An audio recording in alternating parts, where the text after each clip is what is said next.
Ada kalanya kita merasa sangat sendiri, seolah tak ada satupun orang yang benar-benar peduli dengan apa yang kita rasakan. Tidak perlu langsung berpikir, ada yang salah dengan dirimu. Justru penelitian menunjukkan kesepian sangat umum terjadi, memengaruhi banyak orang dan bahkan dikaitkan dengan peningkatan risiko kesehatan. Artinya banyak orang merasakan hal sama. Pakar saraf sosial menegaskan bahwa kesepian muncul dari kebutuhan manusia akan koneksi sosial dan rasa kecewa jika koneksi itu tidak terwujud. Intinya, perasaan sedih atau kesepianmu adalah reaksi normal karena setiap manusia memang membutuhkan ikatan sosial. Karena itu, jangan merasa gila atau sendiri dalam perjuanganmu. Terkadang kita memang berada dalam situasi di mana orang-orang di sekitar sibuk dengan hidup masing-masing. Itu wajar. Banyak orang merasa terisolasi meski sedang berada di tengah keramaian. Yang perlu kita ingat, kualitas hubungan yang bermakna lebih penting daripada sekadar jumlah orang di sekitar. Kamu tidak sendiri.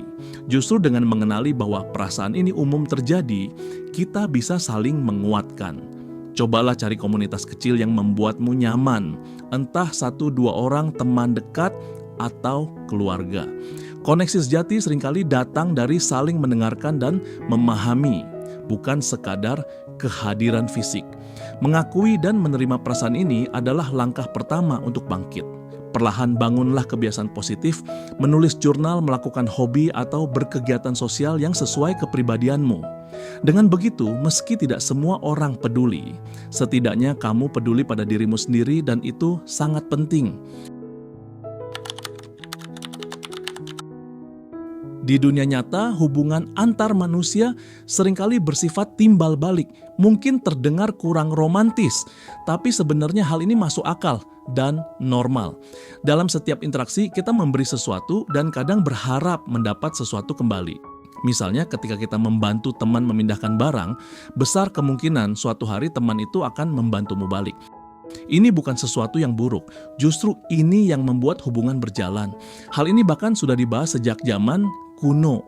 Aristoteles menyebut jenis persahabatan manfaat, persahabatan yang didasari atas apa yang bisa kita dapatkan satu sama lain. Misalnya, kita mengerjakan tugas untuk seseorang, lalu mereka membalas dengan menjamu makan. Hubungan semacam ini bisa berakhir jika salah satu pihak tidak lagi membutuhkan yang lain. Namun, kenyataan bahwa pola ini terjadi menunjukkan bahwa cara berpikir timbal balik adalah bagian alami dari hubungan. Psikologi juga menekankan bahwa secara naluriah manusia ingin memberi dan mendapatkan hal yang baik dalam hubungan. Menyadari ini jangan sampai membuatmu sinis atau putus asa. Sebaliknya, bersikaplah dewasa dan realistis. Tidak ada salahnya menaruh harapan mendapat timbal balik, namun tetap utamakan keikhlasan. Lebih baik memberi tanpa terlalu mengharap kembali agar kita tidak kecewa. Namun begitu, jika terasa tidak seimbang, jujurlah pada diri sendiri. Tanyakan kepada teman, sahabat, atau pasanganmu, apakah kalian saling membantu dengan setara? Komunikasi terbuka akan menyeimbangkan hubungan. Ingat, meski hubungan bersifat transaksional, kita masih bisa menjadi tulus dan bijak dalam memberi.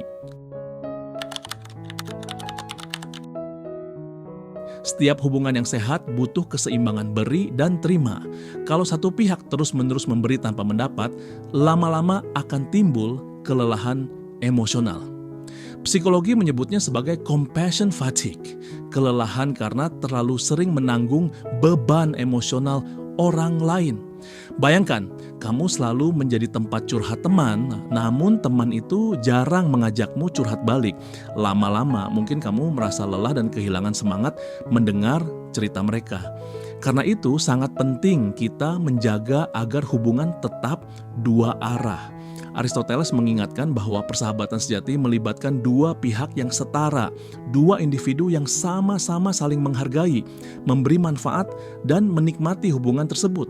Jika terus-terusan kamu memberi tanpa balasan, kamu berisiko merasa terkuras. Sebaliknya, orang lain mungkin tanpa sadar merasa dimanjakan. Lebih baik komunikasikan secara jujur apa yang kamu rasakan. Aku merasa lelah karena sering menolong, bisakah giliranmu menolongku sekali? Dengan begitu, kedua pihak belajar saling mengerti. Penting juga untuk tidak lupa merawat diri sendiri.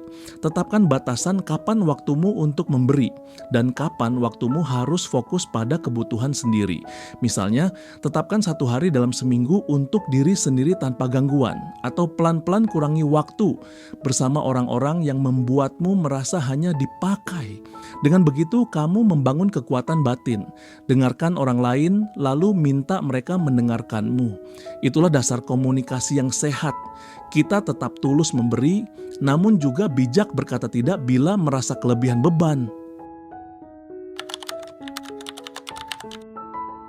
Akhirnya, kembalilah kepada dirimu sendiri.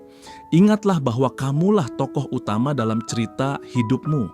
Jangan sepenuhnya menggantungkan kebahagiaan dan arah hidup kepada orang lain. Segala keputusan penting ada di tanganmu, mulai dari apa yang ingin kamu pelajari, pekerjaan seperti apa yang kamu ambil, hingga siapa saja orang yang kamu izinkan masuk dalam hidupmu. Psikologi menyebut keyakinan ini sebagai lokus kendali internal, yaitu kepercayaan bahwa kita memiliki kontrol atas hidup melalui tindakan kita sendiri.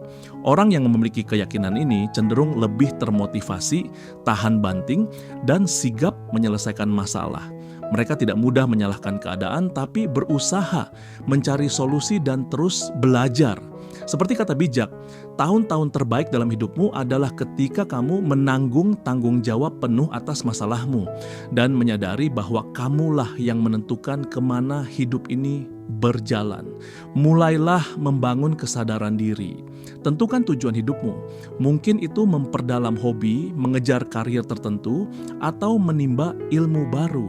Cobalah aktif mengambil peran, membuat jadwal harian, menetapkan target jangka pendek, hingga rutin mengevaluasi pencapaianmu. Ketika kamu menggenggam kendali cerita hidupmu sendiri, kamu akan belajar menghargai proses dan perjalanan. Jika orang lain tidak menyadari usahamu, itu bukan masalah terbesar. Karena di akhir hari, kamulah yang merasakan manfaatnya. Hidup tak selalu seperti novel di mana orang lain akan selalu memberikan pujian, tapi setidaknya kamu bisa menulis skenario ceritamu sendiri dan berjalan di dalamnya dengan penuh kebanggaan.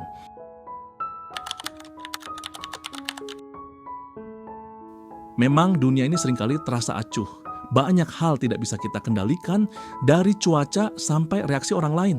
Namun, di tengah ketidakpedulian itu, kita masih bisa memilih menjadi pribadi yang bijak dan tangguh. Seorang filsuf besar pernah berkata, kamu tidak punya kuasa atas peristiwa luar, tapi kamu punya kuasa atas pikiranmu sendiri. Dan dari situlah kekuatan sejati muncul. Kamu tetap bisa menjadi pribadi yang kuat meski dunia tidak menyadari perjuanganmu. Fokuslah pada hal-hal yang bisa kamu kendalikan, sikapmu, niatmu, dan usahamu. Jangan mencari validasi dari luar semata. Carilah makna dari setiap pengalaman. Apakah itu pelajaran berharga, momen belajar bersabar, atau langkah kecil menuju impianmu? Jika kamu punya alasan hidup yang kuat, kamu bisa melewati tantangan apapun. Makna dan tujuan akan memperkuatmu di saat sulit. Jangan letakkan harga dirimu di tangan orang lain. Bangunlah rasa percaya diri dari hal-hal yang kamu tanam. Kejujuran, kerja keras, ketulusan. Itu yang akan jadi pondasi kuat dalam dirimu. Walau dunia tak selalu memberi tepuk tangan, lakukan yang benar. Karena itu menumbuhkan kekuatan batin. Teruslah berjalan dengan kepala tegak. Tetapkan arah hidupmu, hargai prosesnya, dan rayakan kemenangan sekecil apapun meski sendiri.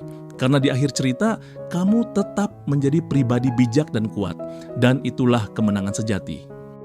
Kali ini cukuplah 5 hal yang kita bahas. Semoga teman-teman terinspirasi untuk bangkit dan terus melangkah ke depan. Yuk, gunakan masa muda lo untuk belajar dan berkreasi, bukan untuk terhenti di jalan. Ingat pepatah bijak, tidak ada jalan pintas menuju keberhasilan. Tapi sebenarnya ada. yakni kerja keras, konsistensi, dan semangat pantang menyerah. Lu pasti bisa. Keep going teman-teman, sampai jumpa di kesempatan berikutnya. Sukses terus untuk perjalanan dan perjuangan lu.